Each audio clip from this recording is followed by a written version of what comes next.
आपने ध्यान दिया हो तो मैंने जगह जगह क्वांटिटी डिमांडेड का वर्ड यूज किया है, डिमांड का नहीं। और मैंने शायद कहा भी होगा कि डिमांड एंड क्वांटिटी डिमांडेड एक ही बात नहीं है। तो क्यों नहीं है और इनमें क्या डिफरेंस है, आज की वीडियो में हम यही डिस्कस करेंगे। वेलकम एवरीवन, आप लोग देख रहे हैं इको वर्ल्ड डिजिटल क्लासेस।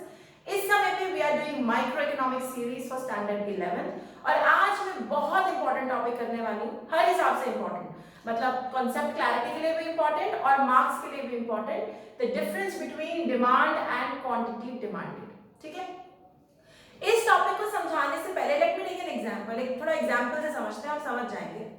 तो आप ये बात जानते होंगे कि पहले के टाइम में एचएमटी की, अच्छा पता नहीं आपको पता है कि नहीं, बट पहले के टाइम में एचएमटी वॉचेस वर डिमांडेड एक्सटेंसिवली, उनकी डिमांड बहुत ज्यादा हाई थी। यहां तक हाई थी कि शादी में दूल्हे को एचएमटी की घड़ियां गिफ्ट की जाती थी। आज की डेट में तुम्हें पता भी एचएमटी की घड़ियां कहीं मार्केट में दिखती हैं? नहीं दिखती। सिमिलरली साड़ियां, पहले हर शादी में, हर फंक्शन में साड़ियां गिफ्ट होती थी। लेकिन आज की डेट में you must have seen around yourself कि साड़ियों की डिमांड और यूसेज कंपैरेटिवली कम हो गई। तो अब मैं तुमसे एक सवाल पूछती हूँ कि साड़ी की डिमांड 15 सालों में गिरने के लिए और वॉचेस की डिमांड, एचएमटी की घड़ियों की डिमांड घटने के लिए, डू यू थिंक इसमें प्राइस का कोई लेना देना था कि प्राइस ज्यादा है इसीलिए हम डिमांड नहीं कर रहे? कुछ ऐसा तुम्हें लगता होगा? यू गॉट इट राइट, नहीं है। 15 साल पहले से जो चीज 15 साल पहले चल रही थी और अब नहीं चल रही, वो प्राइस की वजह से उसकी डिमांड नहीं इंपैक्ट हुई, वो बाकी फैक्टर्स की वजह से इंपैक्ट हुई, जैसे कि टेस्ट एंड प्रेफरेंसेस। भाई टेस्ट बदल गए लोगों के, अब लोग साड़ियां नहीं पहनती, मतलब ladies like to wear gowns और प्रोबेबली सूट्स और प्रोबेबली वेस्टर्न क्लोथ्स, नहीं पहनती उतनी साड़ियां, तो टेस्ट एंड प्रेफरेंस की वजह से वो डिमांड कम हुई। सिमिलरली एचएमटी की जो वॉचेस हैं वो धीरे धीरे उनके बहुत सारे कॉम्पिटिटर्स आ गए, बेटर वर्जन्स हो गए, तो लोगों ने वो वाली घड़ियां यूज करनी छोड़ दी। अगेन प्राइस की वजह से नहीं हुआ, बाकी फैक्टर्स की वजह से हुआ। तो फिर डिमांड और क्वांटिटी डिमांडिंग में क्या फर्क है? डिमांड वो चीज है जो इंपैक्ट होती है बाकी फैक्टर्स से, प्राइस से नहीं। डिमांड सिर्फ इतना बताती है कि ये बंदे में खरीदने की कैपेसिटी है और क्या वो खरीदना चाहता है या नहीं चाहता। प्राइस की बात हमने कहीं पर नहीं करी। तो अगर साड़ियों की डिमांड घट गई, वो इसलिए घटी क्योंकि टेस्ट एंड प्रेफरेंसेस चेंज हुए। अगर एचएमटी वॉचेस की डिमांड घट गई, वो इसलिए घटी क्योंकि उसकी जगह बहुत अच्छे वेरिएंट्स आ गए। प्राइस की बात हमने नहीं की। तो इकोनॉमिक्स में demand is that which is affected by factors except price. Price को छोड़ के बाकी सारे फैक्टर्स से जब डिमांड इंपैक्ट होती है, जो चीज इंपैक्ट होती है, उसको हम कहते हैं डिमांड। तो फिर वाला क्वांटिटी डिमांडेड क्या बोला है, तो ध्यान दो, quantity demanded is affected only by price. Now let me take an example, इसको मैं एग्जांपल से समझाती हूँ। When I got my first phone, मुझे अपना पहला फोन मिला जब मैं अपने कॉलेज के सेकंड ईयर में थी, और वो भी उन दिनों वो डब्बा फोन होता था, नोकिया 1100 2100 जो भी होते थे वो डब्बे फोन। और उस टाइम से लेकर आज के टाइम में फोन्स की डिमांड में जमीन आसमान का फर्क आ गया। मेरे शब्दों की यूसेज पे ध्यान देना, डिमांड में बहुत फर्क आ गया। क्यों फर्क आया? कई फैक्टर्स हैं। लोगों की इनकम बढ़ गई, बहुत सारे वेरिएंट्स आ गए, बहुत बढ़िया बढ़िया प्रोडक्ट्स आ गए, सेफ्टी रिस्क हो गए, तो इसीलिए पेरेंट्स ने जल्दी देना शुरू कर दिया। ऑनलाइन क्लासेस हो गई तो फोन मिलने शुरू हो गए। You getting my point? मतलब प्राइस का तो मैंने कहीं नाम ही नहीं लिया। ये जो फोनों की डिमांड इतने सालों में बढ़ी, ये बाकी फैक्टर्स की वजह से बढ़ी। लेकिन क्वांटिटी डिमांडेड जब हम कहते हैं, वो प्राइस से ही इंपैक्ट होती है। कैसे? अब मान लो आज की डेट में there are so many variants available, इतने सारे फोन हैं, आप जो मर्जी खरीदें। लेकिन खरीदते समय अब तुम मार्केट गए, अब तुम्हें मार्केट में जाके सोचना है कि तुम 2 फोन खरीदो या 4 खरीदो या एक ही खरीदो, यानी क्वांटिटी के बारे में सोचना है। डिमांड ओवरऑल बढ़ चुकी है, वो हमने डिस्कस कर लिया। वो क्यों बढ़ी? For factors other than price, price को छोड़ के बाकी फैक्टर्स की वजह से। लेकिन अब जब तुम्हें फोन खरीदना है तो तुम्हें सोचना पड़ेगा ना कि तुम्हें कितने खरीदने हैं, 1 खरीदना है, 2 खरीदने हैं।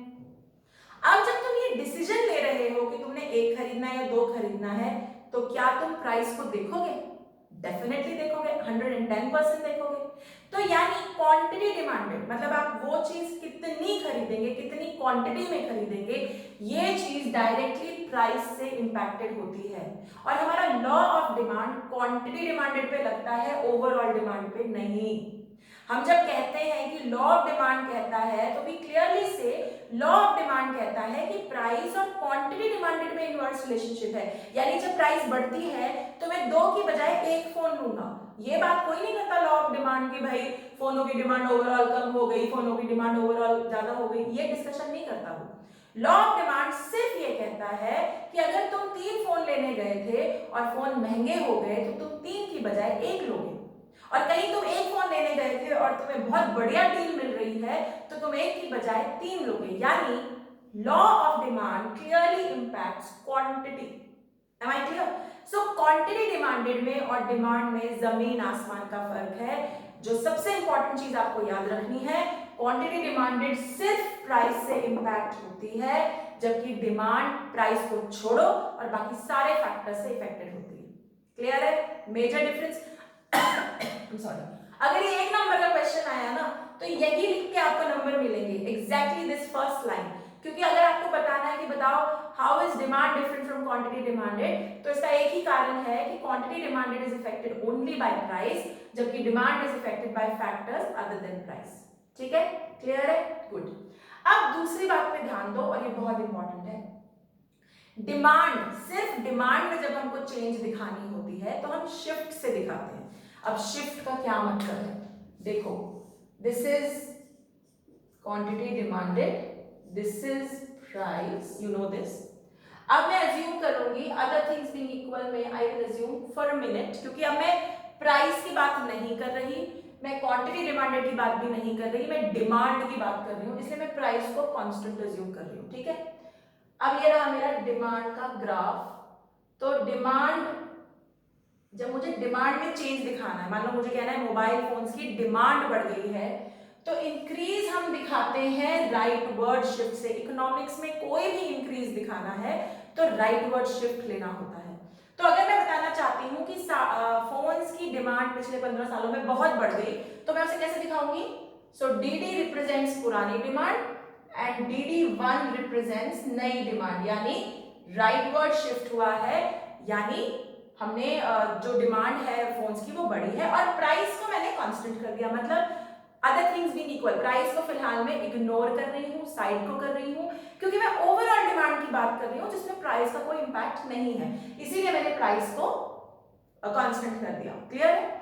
सिमिलरली जब मुझे इकोनॉमिक्स में लेफ्ट डिक्रीज दिखाना होता है तो we make a leftward shift, shifts होते हैं। तो अगेन मैंने प्राइस को ले लिया constant. Sorry for bad diagrams, okay, मैं थोड़ा टेढ़ा होके लिख रही हूँ, इसलिए थोड़े से गंदे डायग्राम बन रहे हैं।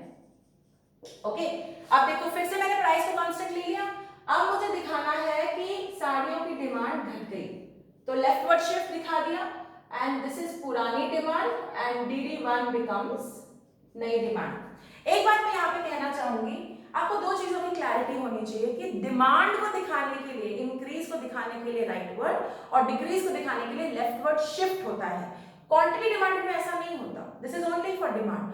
दूसरी बात का ध्यान रखना कि प्राइस को मैंने कांस्टेंट क्यों लिया है, क्योंकि रिमेंबर डिमांड में जब हम डिमांड पढ़ते हैं तो प्राइस का कोई सीन ही नहीं होता, हम उसे कांस्टेंट अज्यूम करते हैं, इसलिए मैंने यहाँ पे स्ट्रेट लाइन ड्रॉ करी है। Okay, third important tip here, if you do not draw arrows, अगर आप एरोज नहीं लगाते तो चेक करने वाली टीचर को ये नहीं पता कि आपने लेफ्ट वर्ड दिखाया है कि राइट वर्ड दिखाया है, क्योंकि लगते तो ये एक ही जैसे है ना। देखो, अगर तुम्हारी लेबलिंग करेक्ट नहीं हुई, अगर एरोज नहीं ठीक बैठे तो पता ही नहीं चलेगा कौन सी साइड मूव किया है, तो एरोज लगाना इंपॉर्टेंट है। क्लियर है? तो डिमांड वो जिसमें प्राइस का कोई इंपैक्ट नहीं, बाकी फैक्टर्स का, और डिमांड के इंक्रीज को हम राइट वर्ड शिफ्ट से दिखाते हैं और डिक्रीज को लेफ्ट वर्ड शिफ्ट से।